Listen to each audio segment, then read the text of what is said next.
আসসালামু আলাইকুম রহমতুল্লাহি বারকাতুহু। খালেদা জিয়াকে ইলেকট্রিক ভেন্টিলেটর সাপোর্টে নেওয়া হয়েছে মেডিকেল বোর্ড।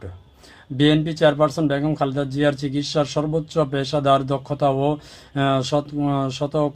সৎকর্তা ও আন্তরিকতার সঙ্গে পরিচালিত হচ্ছে বলে জানিয়েছেন দেশি বিদেশি বিশেষজ্ঞ চিকিৎসকদের সমন্বয়ে গঠিত মেডিকেল টিম। বৃহস্পতিবার 11 ডিসেম্বর দুপুর 1টার দিকে এবার কেয়ার হাসপাতালে অধ্যাপক ডক্টর শাহাবুদ্দিন তালুকদার স্বাক্ষরিত একটি বিবৃতিতে এই তথ্য জানানো হয়। বিবৃতিতে বলা হয়, গত কয়েক দিনের বিভিন্ন পরীক্ষা নিরীক্ষায় খালেদা জিয়ার শারীরিক অবস্থা বেশ কিছু জটিলতা ধরা পড়ে। এর মধ্যে রয়েছে শ্বাসকষ্ট বেড়ে যাওয়া, রক্তে অক্সিজেন মাত্রা কমে যাওয়া এবং কার্বন ডাই অক্সাইডের মাত্রা বৃদ্ধি। এ কারণে প্রথমে হাই ফ্লো নেজাল ক্যানুলা ও বাইপাস সাপোর্ট দেওয়া হয়। অবস্থা উন্নতি না হওয়ায় ফুসফুস সহ অন্যান্য অঙ্গকে বিশ্রাম দিতে তাকে ইলেকট্রিক ভেন্টিলেটর সাপোর্টে নেওয়া হয়েছে। এছাড়া তিনি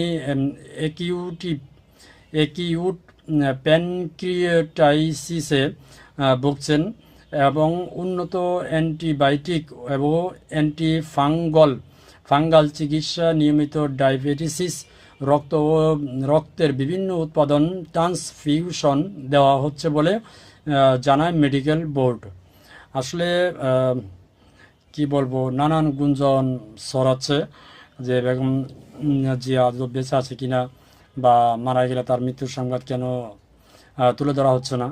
আসলে কোনটা সঠিক কোনটা বেঠিক আই ডোন্ট নো, আমি জানি না। তবে আমি ইত্তেফাক গণমাধ্যমকে কোট করে সংবাদটা করলাম।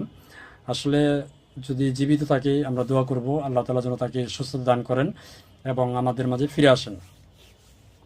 তো আমি আসলে যেহেতু আমি নিউজ করি, সেহেতু আমি কারোর মুখের কথা বা ফেসবুকে কোনো স্ট্যাটাস দেখে বা কারো কমেন্ট দেখে আমি কোনো কথা বলতে পারি না, যদি গণমাধ্যমে না আসে।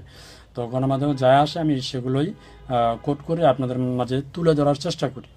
তো যদি ভিডিওগুলো ভালো লাগে অবশ্যই আমার ফেসবুক থেকে দেখলে ফলো দিয়ে রাখবেন এবং যদি ইউটিউব চ্যানেল থেকে দেখেন সাবস্ক্রাইব করে রাখবেন, যাতে করে পরবর্তী ভিডিওগুলো আসলে সবার আগে আপনার কাছে পৌঁছে যায়।